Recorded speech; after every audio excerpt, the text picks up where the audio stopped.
जो ये मेवात के अंदर जो अंधाधुंध बूचड़ खाने जो खोले जा रहे हैं, इन बूचड़ खाने की वजह से गंदगी बीमारियां तो आम फैली रही हैं। उसके अलावा चोरी की वारदातें भी इतनी मेवात के अंदर बढ़ गई हैं कि रात को पशुओं को चोरी करके लाते हैं और इन बूचड़ खानों पर औने पौने दामों पर कटा देते हैं। अभी कल सुबह का ही मामला है ये शाहपुरी नंगड़ी का कि वहाँ पर 3 भैंसों को लाया गया है। 3 भैंस कम से कम एक भैंस की कीमत 1.25 लाख रुपये से कम नहीं होती आज की तारीख में, और उनको औने पौने दामों पे 30, 35, 25, 30 हज़ार रुपये में ये लोग कटवा जाते हैं। और ये एक चोरी नहीं, ये चोरी के साथ तो कर ही रहे हैं, लेकिन पशुओं के साथ ये जुल्म और क्रूरता कर रहे हैं, ये तस्करी कर रहे हैं। ये भी एक बहुत बड़ा सिस्टम है।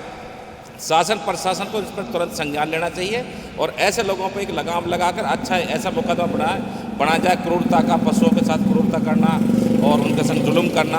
अब चलती पिकअप में से पशुओं को फेंकना कितनी बड़ी क्रूरता है, पता नहीं, समझ नहीं आ रहा शासन प्रशासन कहाँ सोया हुआ है। और मैंने तो यहाँ भी देखा है कि बूचड़ खानों पर पिकअप रात को खड़ी होती हैं, वो सिर्फ चोरी के लिए, चोरी के जो पशु आते हैं उन चोरों से मिले हुए हैं, वो चोरों के पशुओं को लाकर बूचड़ खाने में कटाते हैं।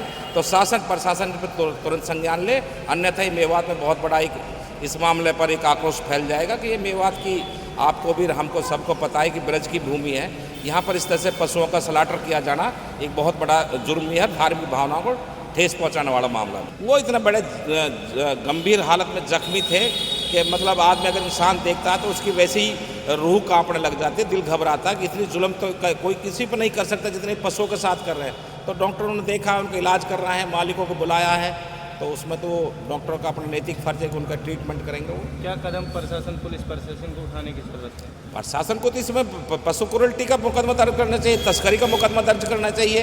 तो ये जब नहीं करता, अभी 3-4 रोज पहले अभी जमालगढ़ में ऐसा वाक़या हुआ है, ऐसे ही कई मामले पूछे या सटकपुरी के आसपास भी हुए हैं।